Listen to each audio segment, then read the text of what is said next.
They promised Europe a wall. Concrete, steel teeth, and fields of mines from Norway to the Bay of Biscay. Bunkers staring seaward like 1,000 stone eyes.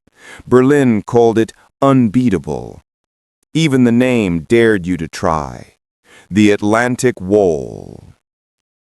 At dawn, on a gray June morning, the ocean answered with something the wall didn't understand. Engineers. They came in low, inside boats that coughed salt and diesel, knees knocking against satchel charges and coils of primacord. The first shapes they saw weren't cliffs or casemates, but a forest of man-made thorns. Belgian gates, Czech hedgehogs, log ramps spiked with mines, an iron garden designed to tear open landing craft and drown tanks in the surf. The wall's genius was simple: make the sea itself the first trench. The Americans' answer was ugly, loud, and technical. Navy demolitions and Army combat engineers, many of them Seabees and Signal Corps men who had traded slide rules for Bangalore torpedoes, hit the water before the infantry had learned the depth. They dragged rubber boats piled with explosives through shoulder-high waves while 88 stitched the foam around them. A corporal with a lineman's hands knelt at a steel cross, looped a primer cord, bit it clean like wire, and slapped a blasting cap home with the casual speed of a man who knows that hesitation is its own kind of shrapnel. A whistle, a tug on a firing line. The sea hiccuped, and an opening appeared where a death trap had been. One gap, then two, then a narrow lane marked with a square of engineer tape and a hand-painted sign that turned the tide into grammar. Gap, 8 feet. Further out, rocket barges had written streaks across the sky, the prelude that made headlines. But the real music of the breach was closer, smaller, meaner. The hollow thud of bangalores rammed under barbed wire. The wet crack of a pole charge stuck into the guts of a log ramp. The bulldozer coughing itself awake on the shingle, blade down like a knight's visor. The wall had counted pillboxes and guns. It hadn't counted on a dozer with armor plates bolted like barn doors over its engine, a driver hunched behind an inch of steel and a lifetime of stubbornness. He pushed the path through shell holes and timber and somebody's bad ideas, and behind him, men who had been stuck in a killing lesson a moment before discovered the most important word in any assault: forward. On Utah, the current did the Americans a favor and slid the first wave south of their intended sector. The first general ashore, Theodore Roosevelt Jr., cane in one hand and a grin like a dare, looked around, said, "We'll start the war from here," and sent the engineers to work. They blew lanes through obstacles, flagged the exits, and turned a beach designed to be a mousetrap into a funnel aimed inland. Within an hour, dozers were carving through the dune line, and engineers were stacking fascines and timbers into ramps so trucks could climb out of the sand and become logistics instead of targets. A beach is just geography until engineers give it verbs. Omaha was different. Omaha was a throat. The wall was closer, the bluffs higher, the arcs of fire crueler. The first demolition teams took ruinous losses. Men shot while setting fuses, boats ripped open by hidden mines, firing lines cut by machine gun bursts that erased names faster than a clerk could write them. Lanes planned on maps became red slashes on morning reports. The doctrine said each gap would be 8 feet wide, neatly marked, timed, and numbered. The day said any hole big enough for a man and his courage would do. Engineers who were supposed to be in water found themselves crawling dry sand, bellied to gravel, pushing bangalores ahead of them like spears from another century. When the wire jumped, riflemen poured through and found the next problem waiting: a seawall, a shingle, an impossible climb under fire. The solution was the same solution engineers always offer: improvise, then insist. Pole charges, satchels jammed into cracks, teams sprinting in threes, one to carry, one to cover, one to pull the wounded back by the straps of their vests. The wall believed in killing lanes. The engineers believed in defeating angles. Behind the smoke and heroics was a logistics trick as old as roads. Engineers laid causeways over soggy exits. They filled shell craters with cribbing. They flagged one-way paths that turned chaos into traffic. Jeeps that would have died in the first 100 yards found themselves in a living diagram. Red triangles for mines, white stakes for safe ground, arrows for the next objective. A lieutenant who'd memorized tables of charges back in England now treated a beach like a math problem and began carrying answers in his pockets. Nothing about this was gentlemanly. A bunker does not surrender to a blueprint. A casement can shrug off a battleship shell and still fall to a man with a satchel charge who understands that concrete is strong against force and weak against touch. Engineers crawled up the dragon's teeth and whispered dynamite into the seams. They used smoke to subtract a gunner's eyes. They measured fields of fire with their bodies and their friends' luck and extended the map with chalk and blood. This is not the part of the story that gets a parade. It's the part that gets you off the beach. The wall had one fine answer to everything: no. The engineers replied with 1,000 small yeses. Yes, there is a way through this wire if we make one. Yes, a tank can come up here if we turn this crater into a ramp.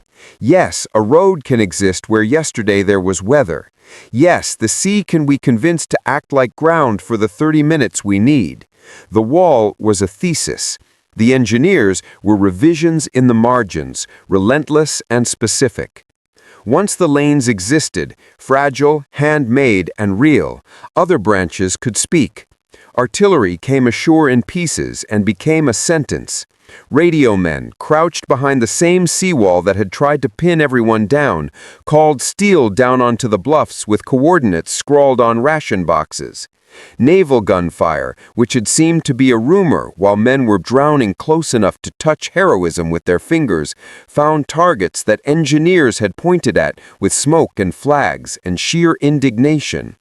Infantry that had run out of cover found the first shadow of tactics and moved with purpose instead of panic. Medium tanks nosed through gaps that had cost a dozen lives to make and discovered that even a dragon understands a fist. By afternoon, the wall was still there. That's the thing no one tells you.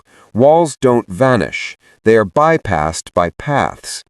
In a dozen places, on 2 American beaches, someone with a red castle on his sleeve and sand in his teeth had given the army the gift that matters most in a plan: options. A sergeant pointed to a gap and said, "That one's ours," and a captain didn't argue, because you don't argue with a man who has just taught concrete to move.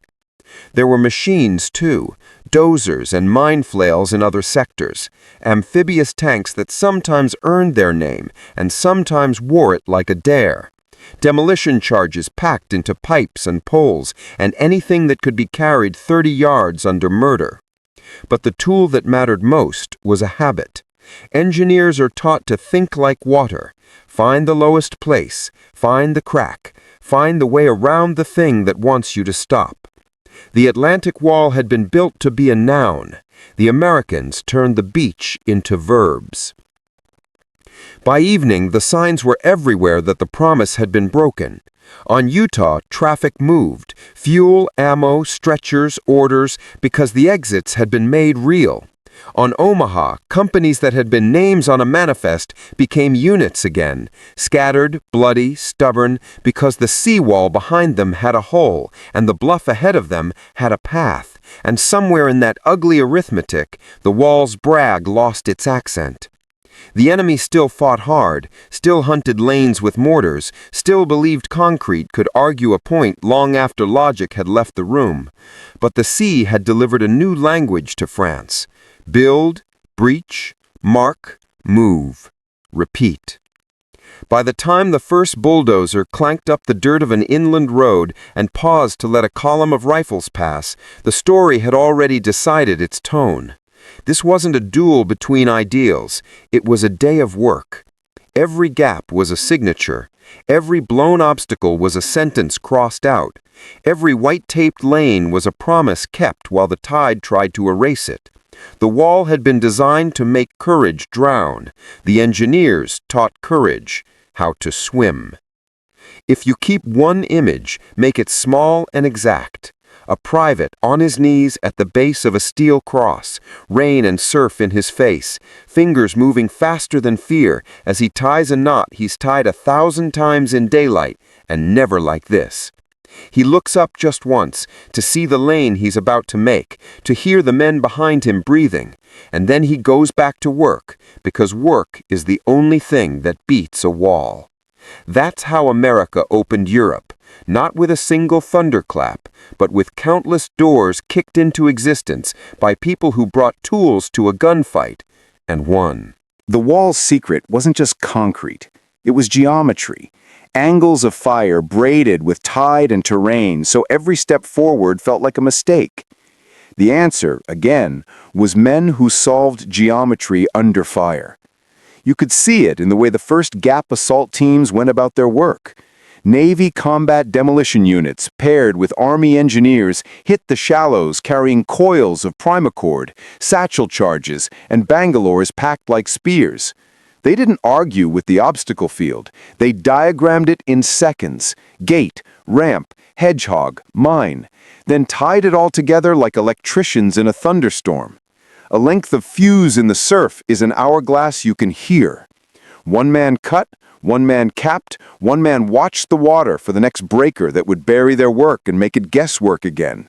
The signal came, a tug on the line, and the beach learned a new verb: clear. Farther up, the wire was not a fence so much as a promise of pain.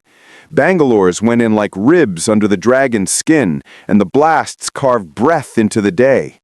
Infantry rushed the seams the second they lifted, then stumbled into the next math problem: seawall, shingle, and the rifles above. Bullets took the easy choices off the table.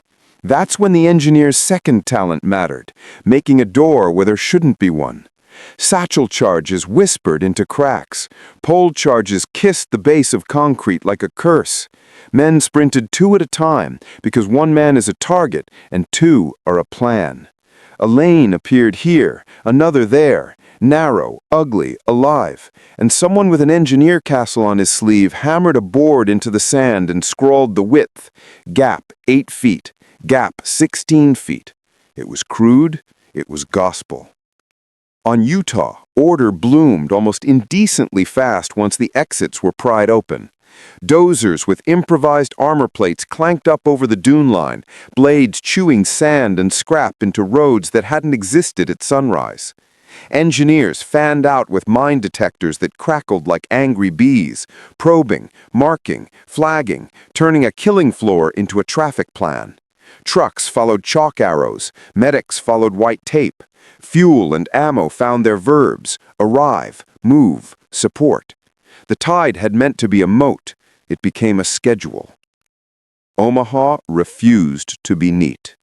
Amphibious tanks meant to arrive ahead of the infantry vanished into chop and tide. Demolition teams were torn apart in the first minutes. Whole lanes died with the men who knew where they were. Anyone expecting textbook timings found himself reading a blunt marginal note: do it wrong, fast. Engineers crawled forward in teams that had never trained together, borrowing courage and charges in equal measure.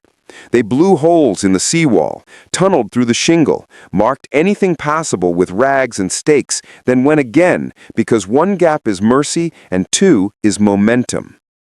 The wall looked unblinking, but it blinked when destroyers ran in so close you could see paint blister. Skippers put steel on the sandbar, took soundings with their nerve, and hosed the bluffs with 5-inch fire at ranges meant for duels, not dentistry. Engineers on the beach signaled corrections with panels and smoke, while radios, wet and stubborn, coughed coordinates. A casement that had shrugged off shell fire from miles away suddenly found out what accuracy felt like inside its own echo. When a gun fell silent up there, men moved down here. Everything about that exchange had been designed on paper. Nothing about it felt theoretical. What made the breach stick was the engineers' refusal to let victory be temporary. The tide would eat the lanes, so they built them. Causeways crept over the soft exits, cribbing and matting and anything that turned mud into road. Obstacles that couldn't be blown were painted with warning and pushed aside with dozer blades that sparked when they kissed steel. In spots too chewed up for wheels, engineers threw down corduroy with a speed that would have impressed pioneers. By noon, ugly little miracles dotted the beach. A signboard that sorted incoming to the right exit. A one-way loop that kept trucks from nose-to-nose gridlock. A pile of fascines becoming a ramp up a bank that had sworn it was a cliff. Inside the draws, the wall tried to turn the day back into a funnel. Engineers answered with angles. They slipped around the mouths of strong points, blew the backs out of bunkers with charges placed like locksmiths, and handed those corridors to infantry one doorway at a time. When a minefield stalled a company, you could watch the ritual settle over the ground. Probe, chalk, tape, move. Someone muttered, "Slow is smooth," and for once in a stormy life, the beach obeyed. Behind the surf, the ocean coughed up more help. LCVPs nosing in with yet another dozer. Rhino pontoon barges shoving trucks ashore. A traffic jam that would have become tragedy if not for the men in hard hats and carbines who directed it like orchestra conductors with their sleeves rolled. Every piece had a place, and if the place didn't exist when it arrived, the engineers made it. The wall had bet on interruption. Stop the first wave, drown the second, panic the third. The answer was continuity. Keep the lanes alive, keep the exits open, keep the blade moving. By afternoon, the proof was not dramatic. It was administrative. Supply was crossing the line of engineers' tape faster than the enemy could erase it. Ammunition stacks sprouted behind the dunes. Water cans made a silver hedge. A bulldozer paused to let a file of men pass, and then went back to scolding the earth. On a bluff where a machine gun had owned the morning, a squad took turns eating and keeping watch because the position had a rear door now, and a rear door is a sentence ender. The wall, for all its bravado, had never been a mind. It was a memory, poured, shaped, studded with metal and mines. What it met was a profession that loves the present tense. Cut, place, fire, mark, build, move, over and over until the nouns lost their nerve. By evening, the map still showed strong points and arcs of fire and mean little symbols for things designed to hurt you. The beach showed arrows and lane numbers and tire tracks that pointed inland. Somewhere in that mismatch of perspectives, the boast broke. Keep the image small again. A dozer's driver peering through a slit of boilerplate, blade low, pushing a dead hedgehog like a matador bullying a stubborn bull.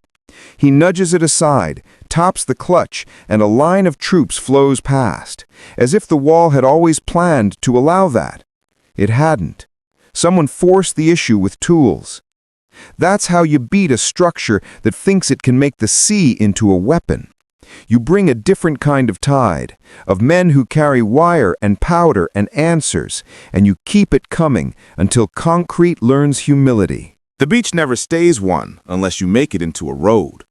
Once the first lanes were alive, the fight shifted from through to out. Engineers started turning a shoreline meant to be a grave into a logistics diagram.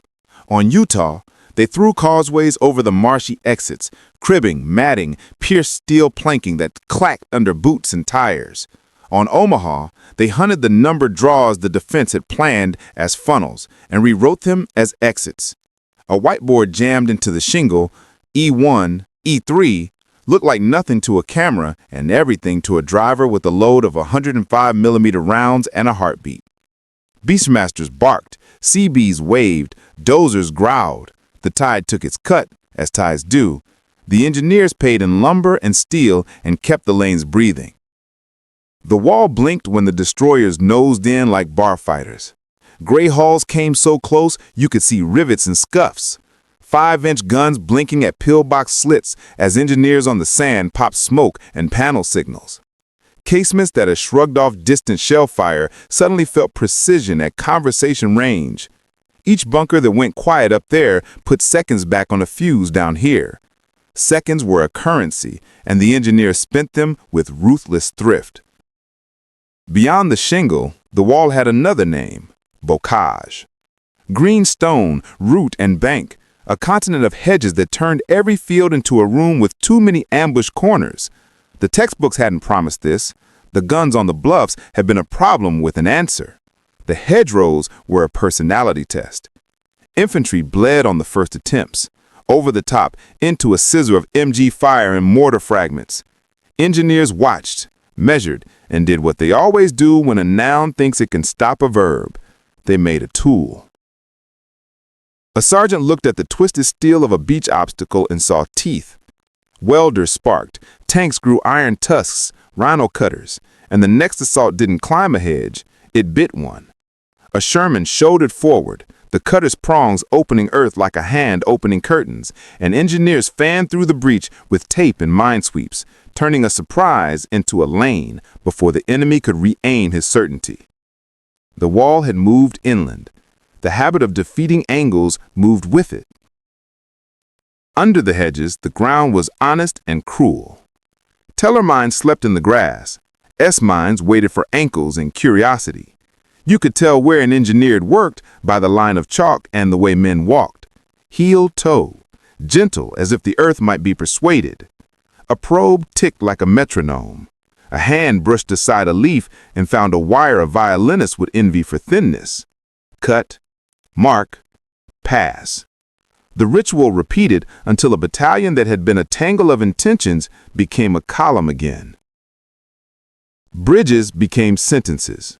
Rivers that expected to delay an army learned the grammar of Bailey and Treadway and quick-thrown timber. Trucks idled nose to tail while engineers unfolded metal in the dusk, pins knocking home, panels clattering, a span growing out from both banks like a handshake that refused to fail. Someone flipped a sign from closed to class 40, and a line of olive-drab nouns turned into motion. In the dark, you could hear the bridge sing under weight, a low, confident hum that said, "Time is ours again." Back on the beaches, the ugly magic scaled up. Block ships, old hulls with one last job, eased into position and died on purpose to berth harbor where there had been surf. Pontoons became wharves. Rhino ferries shoved loads ashore that surf would have eaten at dawn. Men in hard hats and carbines with pencils behind their ears made traffic patterns out of chaos. This lane ammunition, that lane water, that corner stretchers, and the quiet authority of morphine. The Atlantic Wall had counted on interruption. The answer was continuity. Keep the gaps open, the exits dry, the cranes fed, the signs visible when the smoke blows back. The enemy wasn't finished. Mortars hunted lanes like wolves sniffing paths in snow. A single intact gun on a bluff could still reach down and erase an hour with a burst. Engineers answered with smoke pots that turned sightlines into rumors, with sandbag revetments that taught shrapnel to go bother the air, with a bulldozer's blade dropped just so to give a driver one more second behind honest dirt.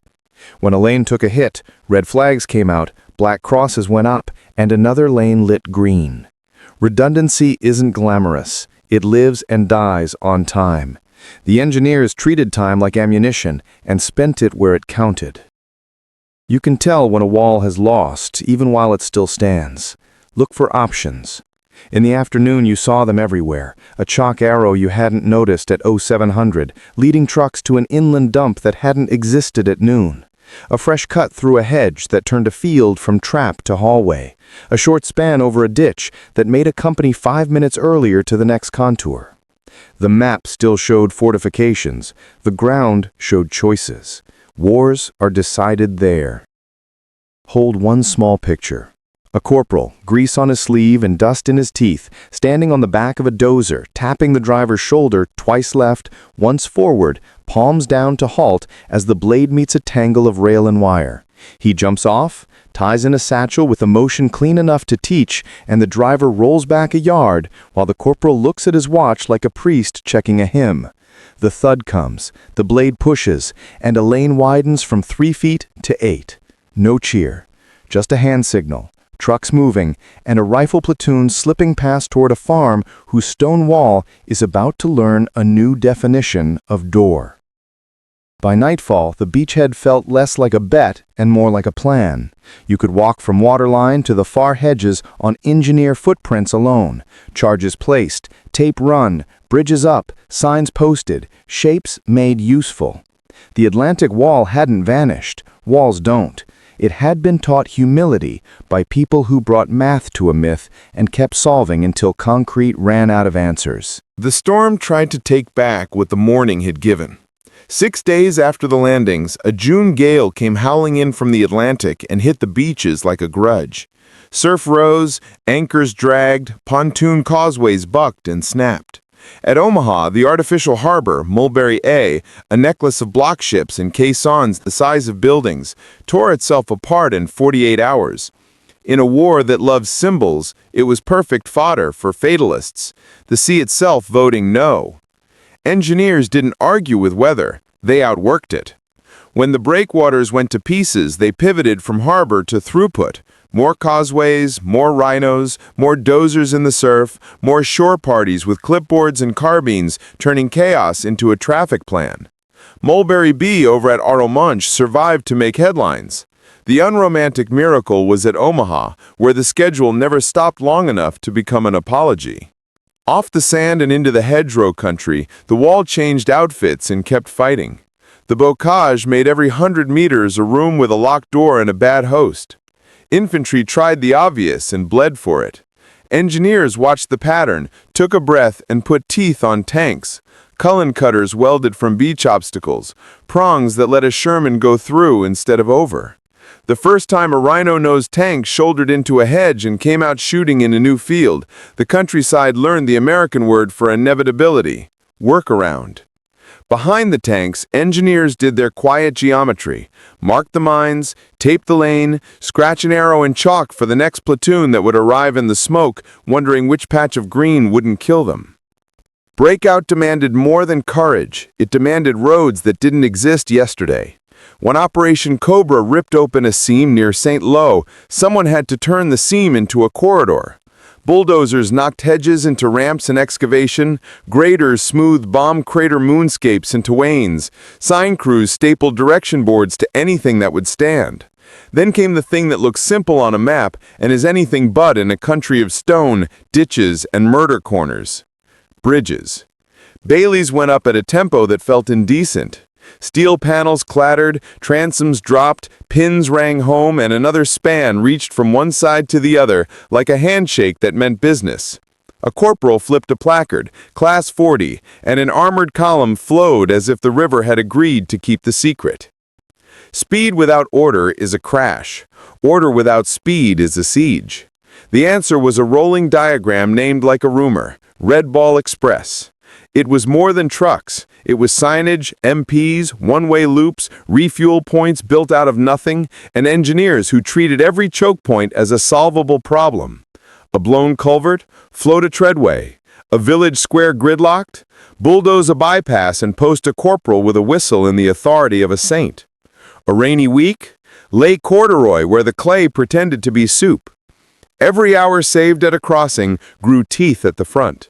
American logistics had a face, a man with a castle on his sleeve, a pencil behind his ear, and boots muddied to the laces.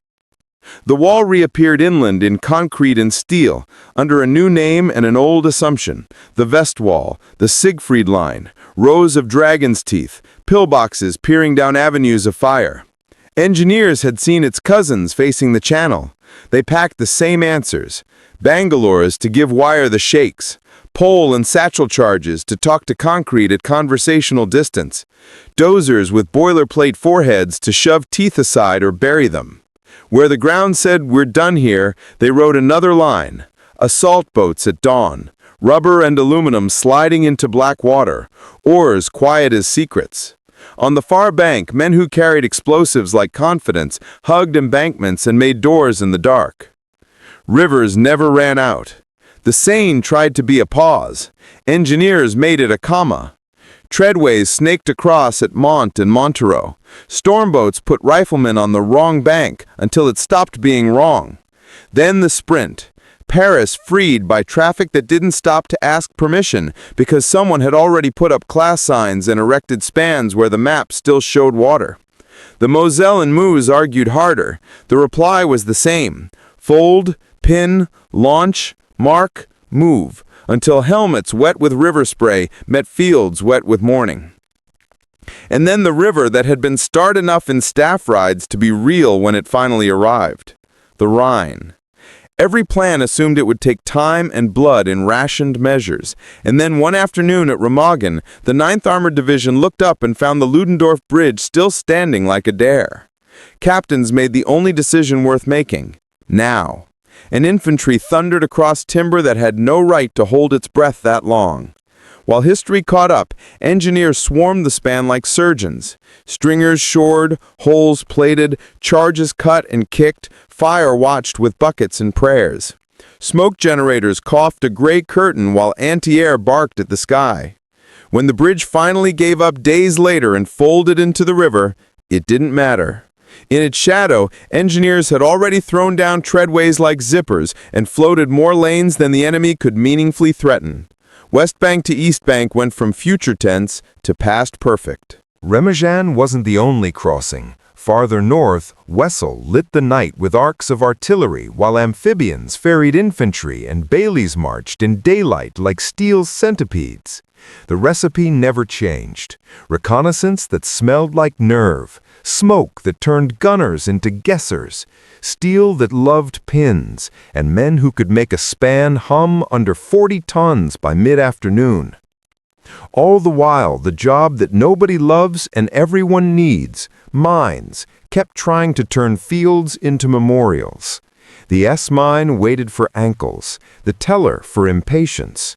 Engineers moved like librarians in a room full of grudges. Probe, brush, cut, chalk, tape. When the schedule said, "Move now," they brought a different grammar. Bangalores, line charges improvised from whatever detonated, even a dozer blade bullying earth into safe shapes while a sapper walked a step ahead feeling for spite. If a lane took a hit, flags flipped, new tape ran, and the column bent around danger like a river finding its old bed. By the time the armies hit the German plain, you could feel the enemy's concrete confidence wilt into a pattern. Fight at the next waterline, the next belt, the next bridge, only to discover the bridge doesn't delay when bridges can be made. The Atlantic Wall had been the thesis. Every river crossed, every hedge eaten, every dragon's tooth humiliated was a footnote with teeth. You can measure an engineer's war in spans and gaps, but the real unit is seconds gifted to someone else, a rifleman who makes it across a street because a bunker got a satchel instead of a speech, a tank that reaches a hedge before the ambush readjusts, a convoy that arrives at dusk because a treadway opened at noon. If you want an ending without trumpets, take 3 small frames. First, a Bailey bridge in fog, panels still wet from handling, a corporal tapping a pin home with a hammer that has a name carved in the handle. He steps back, raises the sign, Class 40, and a tank driver's shoulders drop a degree because certainty is a luxury in war, and someone just paid for a little. Second, a treadway afloat at Remagen's edge, pontoons slapping the current, engineers in life vests and mud to the knees, guiding a truck's wheels with their palms like they're landing a plane. Third, a hedgerow scar no longer green but brown and churned, rhino teeth bent and proud, a strip of white tape fluttering on a stick, and footprints heading through without looking left or right because someone already asked the questions that get men killed. The wall never vanished. Walls don't. It was turned into a network of doors by people who brought tools to places that had been promised to concrete and tied. The boast had been simple: "You will not land." The reply was simpler: "Watch us work." And once the working started, it didn't stop until roads ran east and bridges sang under wheels all the way to the river that folklore said would end things, and didn't. Victory didn't look like triumphal arches. It looked like things working where yesterday they didn't. Once across the Rhine, the terrain turned honest. Broad fields, long sightlines, rivers that argued but didn't sneer. The enemy could still hurt you. Guns and tree lines, bridges dropped at the last minute, crossroads cratered into questions, but the rhythm had changed. Engineers traveled at the head of the column now, not behind it. A scout car halted at a blown culvert. Before a battalion could even complain, a treadway was whispering into place. Ropes creaking, pins ringing, a span growing out of air and nerve. A platoon sprinted across like they'd expected it all along. That's how momentum feels. Somebody solves your problem before you finish thinking about it. Cities were puzzles with sharp edges. Street grids channelized fire. Basements turned into tunnels. Rubble dared armor to act dumb. The answer was the same stubborn grammar that had carried from the surf. Cut, place, fire, mark, move. Only now the materials were different. Demolition teams trimmed booby-trapped doorways the way gardeners trim thorn bush. Dozers bullied alleys into detours. Bailey panels went up at second-story height to reconnect streets decapitated by rubble. Where a tram line had become a barricade, satchels spoke in a dialect concrete understands. Where a canal should have slowed a brigade for a day, storm boats and footbridges made it a lunch break. Then came the work that never makes posters and wins wars anyway: keeping arteries open. The red ball dissolved into a web, and the web into habit. Signs, MPs, bypasses. Mud dealt with tonight, not tomorrow. When rain turned shoulders to soup, corduroy rattled under tires by dawn. Where frost heaved a deck, a panel crew showed up with hot coffee and mallets and uncomplaining wrists. The front never felt far away because the road beneath it refused to be. Everywhere you looked, concrete's arrogance had been reduced to chores. Dragon's teeth sat in piles like bad ideas awaiting recycling. Bunkers wore blast scars that told the same short story: placed charge, right seam, door where none existed. Bridges sang under weight, a music you learned to trust. A company paused at a village square while engineers sketched a bypass on the back of a ration box. An hour later, tailgates pumped and the column threaded between gardens with the careful joy of a solved problem. War can be loud. Progress sounds like hammers and pins. When the killing finally tapered into surrender, the castles on sleeves didn't get quieter. They flipped to repair without missing tempo. Water points chlorinated and posted, roads widened out of crater mouths, power poles replanted like hopeful saplings. Refugees followed their signs as surely as tanks had followed their arrows. A continent that had been taught to doubt the morning found, one intersection at a time, that morning could be trusted again. If you're looking for a clean thesis, something to put under a thumbnail, over a drum roll, it is this: the Atlantic Wall failed because work out-argued architecture. Men who knew charges the way a pianist knows keys met a coastline that had been promised to tide and concrete and said politely and repeatedly, "No, we'll be using this." The wall tried to make geography a weapon. Engineers made geography into tools. Keep one last small frame, tight and ordinary. A sergeant in a town you can't pronounce kneels over a mine he can. Teller 35. brushes dust from the fuse like he's waking it gently, cuts the wire, raises a hand to wave a column through. He stands, tucks the wire into his pocket as if it were a souvenir of an argument he's won, and steps aside while wheels hiss past on wet cobbles. No speech, no trumpet. Just a road that exists because someone decided it would. That's the story your title promised. They built a wall. American engineers didn't climb it so much as turn it into doors, then kept those doors from slamming shut while an army walked through. If you felt the beat under the explosions, the tempo of tools, you've heard how Europe opened, not by miracle, but by a nation that brought carpenters, welders, surveyors, and stubbornness to a gunfight and made the ground cooperate.